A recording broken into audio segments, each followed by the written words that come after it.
En este vídeo vamos a analizar la Iglesia cristiana, los clérigos, es decir, la situación del clero en la plena Edad Media. Hablamos de una Europa cristiana, una Europa donde la Iglesia regula todos los aspectos de la vida y donde la organización de ésta le hace llegar a todos los rincones. Una Europa cristiana. Hacia el año 1000, la mayor parte de los habitantes de Europa occidental eran cristianos. Todos tenían el sentimiento de pertenecer a una misma comunidad, la cristiandad. La Iglesia mantenía la unidad de los creyentes y se encargaba de fijar sus obligaciones religiosas. Seguir las normas de la Iglesia servía para redimir los pecados, alcanzar la vida eterna y evitar la condena al infierno.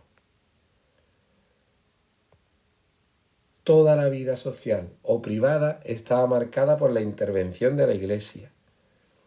El nacimiento, a través del bautismo, el matrimonio, a través de las bodas, o el funeral, a través de los entierros y misas posteriores, tenían sus ceremonias religiosas. Y la Iglesia se encargaba de la enseñanza y la asistencia a pobres y enfermos. Además, tenía gran poder en la política, pues estipulaba lo que se conoce como paz de Dios o tregua de Dios, que eran periodos exigidos de paz obligatoria en caso de guerra. Además, ordenó que las iglesias y los monasterios constituyeran lugares en los que no se pudieran entrar sin autorización. Todos estos aspectos marcan el gran poder que fue acumulando en la plena Edad Media. Vamos a analizar la organización de la Iglesia.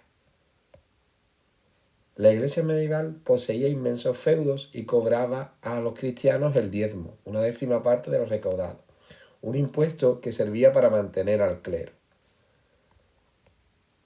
Un clero que estaba excelentemente estructurado. Así, los cristianos se agrupaban en parroquias dirigidas por curas o sacerdotes. Un conjunto de parroquias formaba una diócesis, a cuyo frente se situaba el obispo. Cura, párrocos y obispos constituían el clero secular. Para rogar a Dios en soledad, monjes y monjas, bajo la autoridad de un abad o abadesa, fundaron monasterios. Seguían una regla o regula. Así integraban el clero regular. El clero no era un estamento homogéneo, pues existían grandes diferencias entre el alto y el bajo clero, y según el lugar de residencia de sus miembros. El alto clero incluía al papa, los obispos y los abades y abadesas de los grandes monasterios. Ellos disfrutaban de muy importantes feudos y rentas. El bajo clero comprendía a los sacerdotes y a los monjes y las monjas de los monasterios, y vivían más pobremente. El lugar donde habitaban distinguía al clero secular, que vivía entre los laicos y estaba integrado por obispos y sacerdotes, y al clero regular, que vivía en comunidad, en un monasterio, y estaba integrado por abades y monjes y abadesas y monjas. La sociedad feudal era profundamente religiosa, por tanto, la Iglesia predicaba la doctrina cristiana y administraba los sacramentos, pero también influía en otros ámbitos de la vida. En el terreno político intervenían los asuntos de los reinos cristianos, formaban parte de los consejos de reyes y arbitraban en sus disputas. También frenaba la violencia a través de la paz de Dios.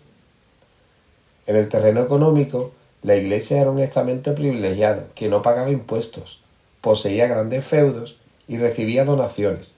También tenía el derecho al diezmo, la décima parte de todas las cosechas. En el terreno social, controlaba el comportamiento de las personas y vigilaba el cumplimiento de las obligaciones religiosas. También asistía a pobres y a enfermos, recogía a los huérfanos, refugiaba a los perseguidos y hospedaba a los peregrinos. Las campanas de la iglesia y de los monasterios regulaban todas las horas del día, tanto las horas de trabajo como las horas de descanso. En el terreno cultural, la Iglesia organizaba la enseñanza y financiaba numerosas obras de arte.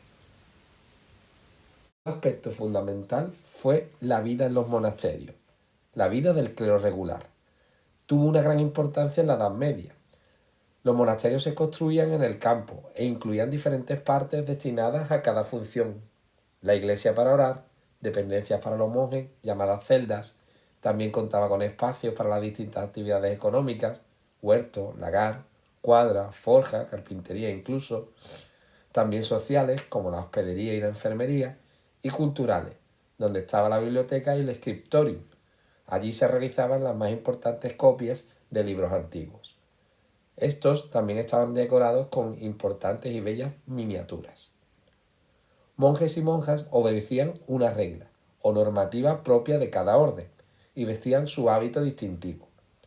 En la Alta Edad Media, la principal fue la Orden de los Benedictinos, fundada en el siglo VI por San Benito de Nursia. Los benedictinos llevaban hábito negro, tenían voto de pobreza, obediencia y castidad.